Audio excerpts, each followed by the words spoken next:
Hey guys, it's Missy Wolf, and I'm here with Josh Goodlett. How are you? I'm good. How are you? I'm doing well. You have a brand new single out, and I'm so excited to share that with everybody. And you guys are going to get to see that in a little bit because he's going to perform it for us.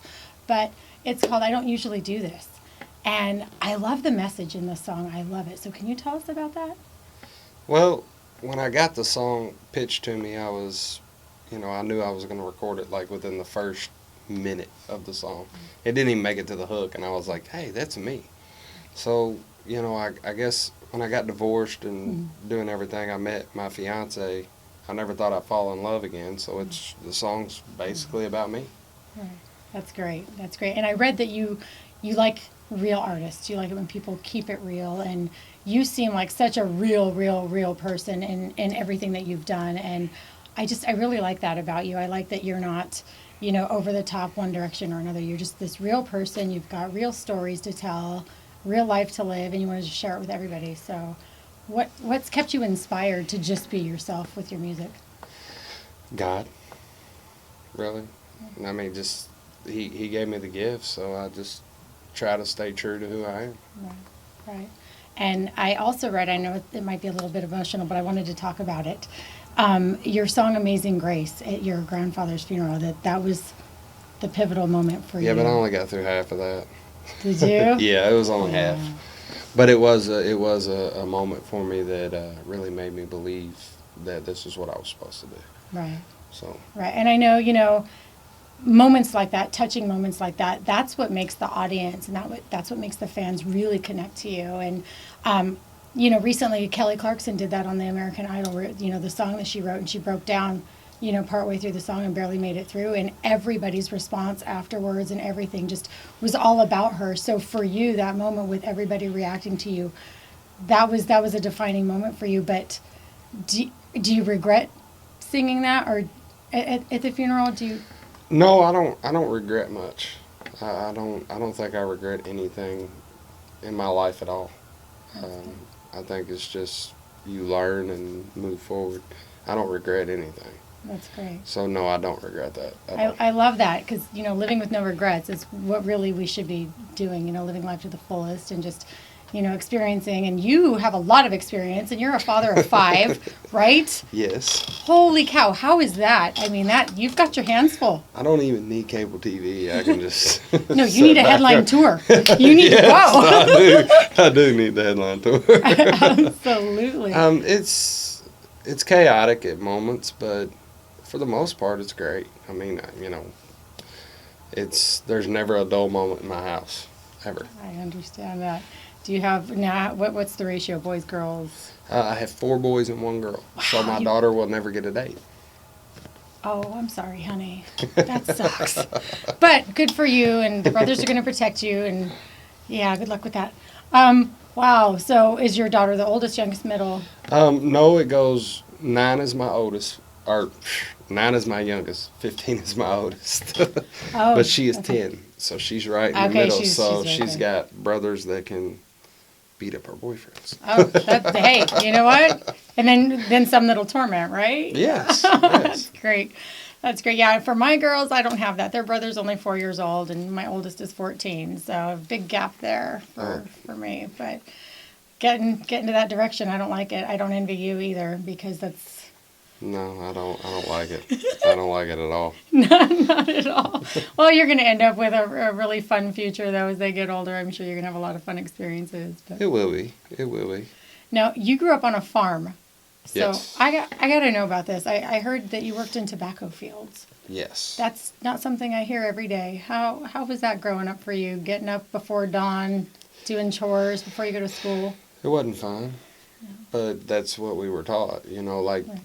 Tobacco fields in August are probably the closest to hell that you ever get on earth. It is horrible. Really? It is bad. It's really bad.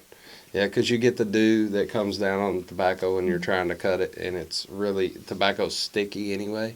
Oh, okay. So when you're cutting the tobacco and the dew's on it, it's just a mess. Oh, wow. That's great, though, that you got to have that experience. Like, who has that experience? I wouldn't, I don't know anybody else who's had that experience. So that's pretty cool. I mean, it taught me how to be a hard worker, though.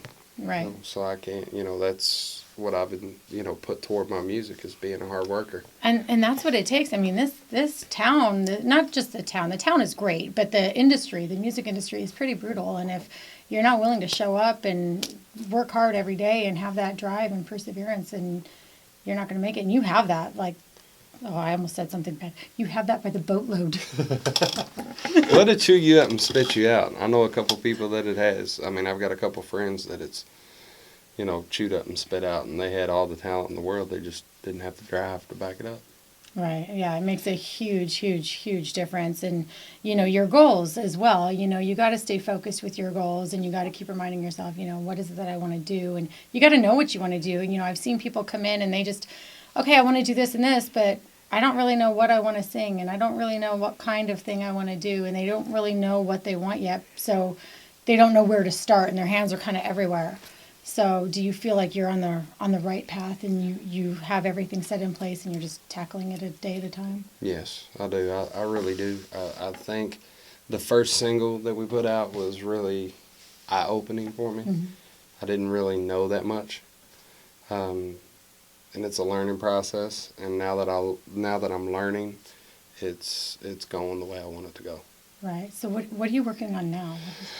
I've written about 5 new songs that are going to go on the new album after we release the first album. That's right. But we're going to start working on it hopefully toward October-ish. Oh, okay. We're going to start working on cutting some of the new stuff. Right. And I'm excited about that, but I'm excited about releasing the EP to mm-hmm. To the public to show them what we have in the closet. Absolutely. And do you have a release date on that one? No. It's coming up. It's to be announced. It's coming up. We'll let you know. It's probably going to be closer toward the summer. Oh, okay. July probably. Right. Is what we're looking at. That's good. And are there, how many songs do you have on that EP?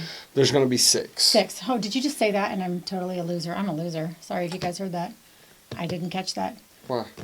Because you said it, and then I realized that you said it, and then I feel like a total idiot right now. It's all good. It's all good. I'm allowed.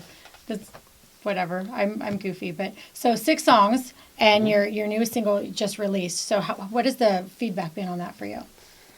So far, it's been great. I mean, everybody that I've talked to, from radio to radio promoters, everybody really liked this song. Right. Well, when we listened to it, we were just like, wow, the lyrics, the story, it's relatable to so many, and I mean, personally, it's relatable to me too. So I got the lyrics right away, and I really love the real stories behind music and all of that. So do you have plans to do any other songwriting with anyone? Yes, I'll probably write some more with Bobby E. Boyd. He's been he's been kind of like a father figure to me. He's kind of taken me under his wing and showed me the ropes of Nashville and tried to help me. And of course, I'd love to write with Casey Beathard or one of them guys. But that's in the future. Absolutely. That'll happen. It just takes some time. It will. Absolutely. All right, so we were just getting ready to start talking about shows. So what shows do you have coming up that we can share with our audience? I have a show March 25th in Mount Washington, Kentucky.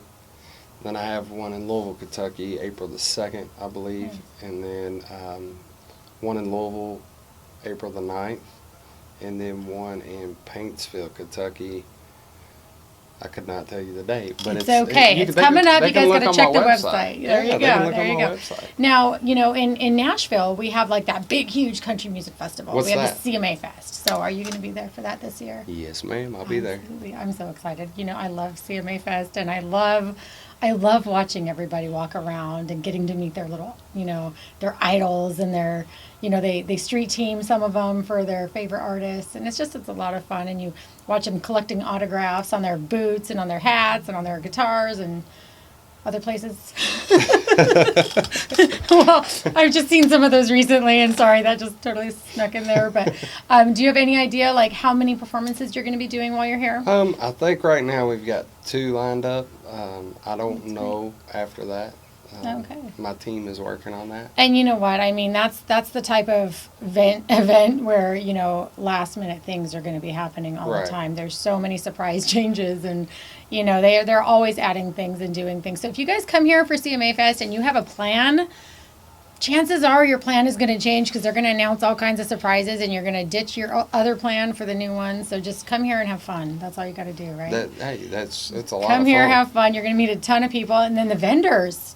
Were you here last year Yes, for CMA Fest? I was. Okay, they had a Spam truck. No, they didn't. Yes, they did. They totally had a Spam truck. They had a Spam truck. They had a really? Spam truck. Yeah. I grew up on Spam. So okay, and I know it's like typically a Hawaii thing, and people make fun of people who eat Spam, but I eat Spam. I love Spam. I eat Spam. I fry it. I was just going to tell you, I make Spam fries. And long story short, anyways, they had a Spam truck, and I walked by it quite a few times last year. It was pretty great. It was like on the way to the riverfront stage. It was great. I was so busy I didn't get to go to the riverfront stage. Oh, bummer. I didn't get to do anything but what I had going on. It's all good, but what you're doing is really important, and that's, It is. It's really great networking, and I know you meet a lot of fans, and connect to a lot of people that way, and a lot of others in the industry that'll help get you to that goal of who you want to write with, right? So, Right, that's what I'm looking forward to. Great. Well, is there anything else you want to tell us before we go? They could check me out on joshgoodlett.com. Hit me up on Facebook, Instagram, Twitter. Nice. I like to talk to my fans. It's That's a lot of fun. Are you on Snapchat now too? I don't have a clue. You don't know? I'm not. I don't have a clue how to work Snapchat. Okay, well, my daughter just taught me. It's like a total kid thing, but I'm going to tell you right now, since you have kids, go home and ask them about Snapchat and let them show you some of the fun things you can do. You can change your face and make it all kinds of crazy. Okay. It's really neat. And then you should post some of those on your Facebook or Twitter, because you're going to get a lot of I'm wondering when they're going to stop coming out with different stuff, because They're not. every time I get used to one thing, they change it up and do something else. The fun thing about Snapchat is, just for me, it's the disfigurement on your face in the pictures. It's great. I know it's really silly, and I don't know why, but thank you, Snapchat, for making me addicted. But ask your kids about it. I'm telling you, go home and ask your kids, and I'm sure all of them know all about it. It's great, and have fun with it. And then you have to message me and tell me that I'm evil for making you addicted to it, because I know that's what's going to happen. I'll send you a funny face. There you go. So right. Let's all just share some funny Snapchat. Dang it. I did it again. I messed up. All right, guys, you know what I meant. Snapchat. Let's all share our Snapchat faces, and maybe we can do a contest or something and give somebody some swag for the best one. I don't know. All right. We'll be part of that? Yeah, All right, I'll be part of it. All right. We'll give let's see, we'll give a shirt, a hat, and let's see, and a shot glass. Ooh, a shirt. A hat and a shot glass. I had to be careful how I said that. Mm-hmm. Okay. I'm getting all tongue twisted tonight. Well, you guys heard it here, so get those Snapchat faces ready to send in, and we will see you soon. Stay tuned.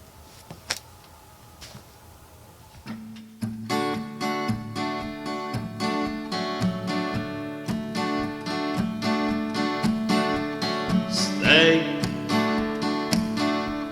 I never stay. But girl, for the first time I can't walk away. Gone.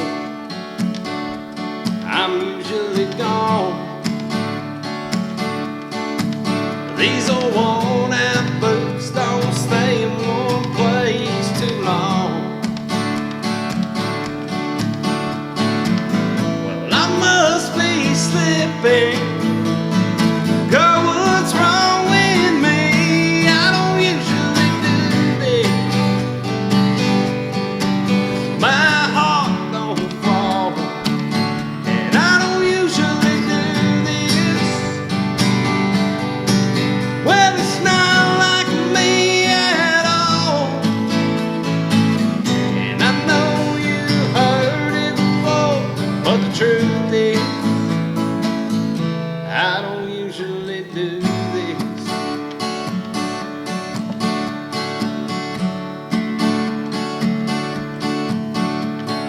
Cry, you'll never cry.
proud.